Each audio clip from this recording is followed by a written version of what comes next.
Alvin. He is the president of the New York Association of Convenience Stores. Jim, thanks very much for joining me. Glad to be here, Liz. And you also just saw J.C. Seneca. You were here for that interview. So what's your initial reaction to what he was saying? Well, I think he has a very compelling, very moving story. Unfortunately, a lot of it is fiction. The state of New York is not attempting to encroach on Indian lands in any way, shape, or form. All the state is trying to do is collect taxes from their non-Indian customers by collecting it from non-Indian wholesale distributors that deliver cigarettes to Indian tribes. Now, there's been some talk, actually, about Indian nations making cigarettes, fabricating them on Indian land. And if they do that, is that one way for them to circumvent paying the tax? That's an unanswered question at this point, but for the moment it appears that it may well be. If those cigarettes are manufactured on the reservation and stay on the reservation, it's going to be very difficult for the tax department to collect those taxes. The law that was scheduled to go into effect September 1st would have collected the tax from the non-Indian wholesale distributor off the reservation before they delivered it to the tribal store. But if it's manufactured on the reservation, it's going to remain to be seen how and even whether the state is going to be able to collect those taxes. Now, how long have you had your job? What the position you have right now? Been here for 12 years. Okay, so we have seen this been attempted by a number of governors. We have seen it attempted by David Paterson, by Eliot Spitzer, by George Pataki. It's been 20 years of going on about that we've been talking about this. Why has no one come up with this newfangled way of the stamps that we're talking about now? It can't be the first time that anybody thought about it.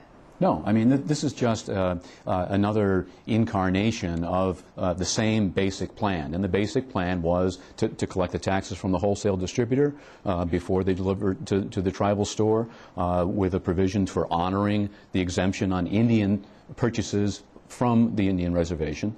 Coupon system was one variation of that. This plan is another variation of that. But this approach has been blessed as constitutionally sound by the United States Supreme Court in their 1994 decision, in which they unanimously ruled that when a non-Indian customer purchases cigarettes on a reservation, it's a taxable transaction, and the state is entitled to collect those taxes.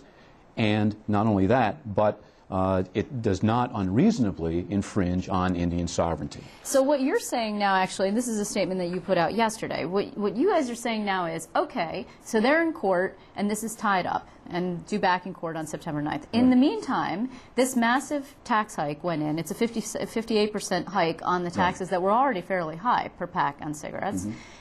You shouldn't be collecting that, New York, on us either, because it's not fair. We have fought against every single increase in the cigarette excise tax over the past 10 years. The state has increased that tax by 691% over the past 10 years without closing off the readily available channels for smokers to dodge the tax, most notably Indian reservations.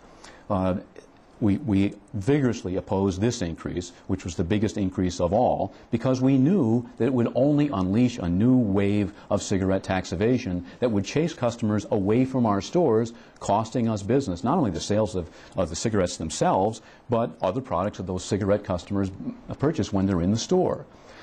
The deal that was struck between the legislature and the governor was, we're going to increase the cigarette tax anyway, and we're going to do that July 1st. But in order to mitigate the negative impact on convenience stores, the tax collecting stores like ours, we're going to make sure that we close off that channel of tax evasion. We're going to make sure that we collect the taxes on Indian sales to non-Indians, and we'll start that September 1st. That was the trade-off. But you knew it was going to be difficult. I mean, you guys knew when that trade-off was made that the likelihood of it actually happening was probably fairly low.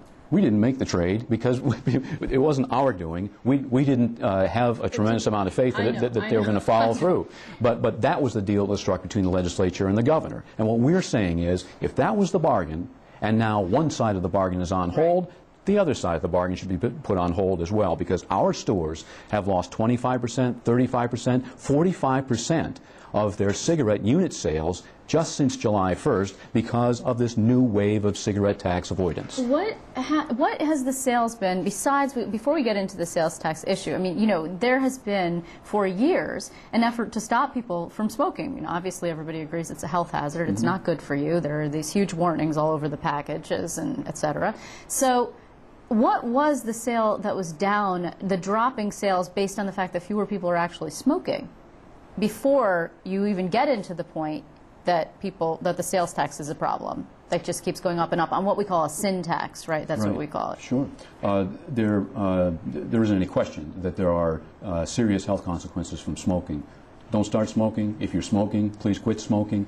I'm not here to defend smokers or smoking. But what we need to take a look at is how effective has the high tax level in New York State been at reducing smoking? Right.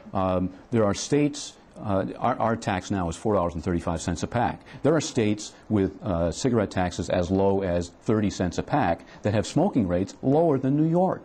Why is that? Because we've chased all the smokers to the tax-free side of the street. And when that happens, there's no financial incentive for them to quit because they're not paying the $4.35. And so it's a self-defeating process if you increase the tax again and again and again without closing off the channels for dodging the tax. Okay, so what it sounds like to me is that there are two fairly entrenched sides here. You guys have an argument that makes a lot of sense. It's not fair. JC and the Native Americans say, okay, well, you know, this is our land. You heard what he said.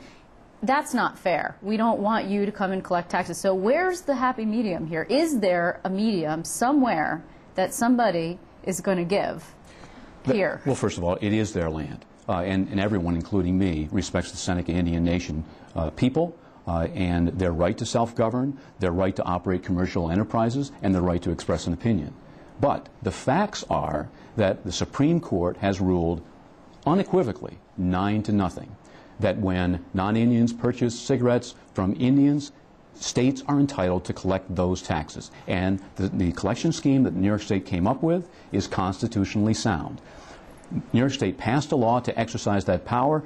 That law needs to be enforced. This is about the law. And despite what J.C. Seneca may say, not even a Native American reservation is above the law. You know, Brian Kolb was here, the Assembly Minority Leader, speaking with me yesterday, actually, and he suggested that the federal government should get involved because, of course, the federal government has an oversight capacity with Native Americans. Okay. Do you think that that is actually what's necessary here? No. No, it's not necessary at all. I mean, the facts are clear. The state is entitled to collect the tax. The system through which they would collect the taxes does not infringe on Indian sovereignty, according to the United States Supreme Court. It would be collected not from the Indians themselves. It would be collected from their non-Indian customers through the wholesale distributor off the reservation who delivers to the tribes. Okay. You heard what J.C. Seneca said. It sounded right at the end there that he said, I'm not ruling out the possibility that we're going to do whatever it takes to defend our land. That's his position. I understand you think it's fiction. That's what he says. Would you guys be willing to, in the desire to see the state enforce the law, risk the possibility that there would in fact be violence? Well, we certainly don't advocate or condone violence. There really shouldn't be any need for violence. Mr. Seneca paints a picture that gives people the impression that the state of New York is going to invade their territory. No, they're going to collect the taxes from the non-Indian wholesaler off the reservation. How is that an invasion of their territory? There isn't any need, Liz, for anyone to act in a violent manner. Yes, violence occurred in 1992 and 1997, but in a post-9/11 world, New York citizens have a very low tolerance for violence as a tool for trying to intimidate government or influence government policy. Well, I'm sure that there are New Yorkers all over the state who are hoping that it does not come to that. We will be seeing on September 9th what happens. I want to thank you in the meantime very much for coming in and providing this other point of view here. It's important to have the balance, so I thank you very much. Thanks for the opportunity, Liz.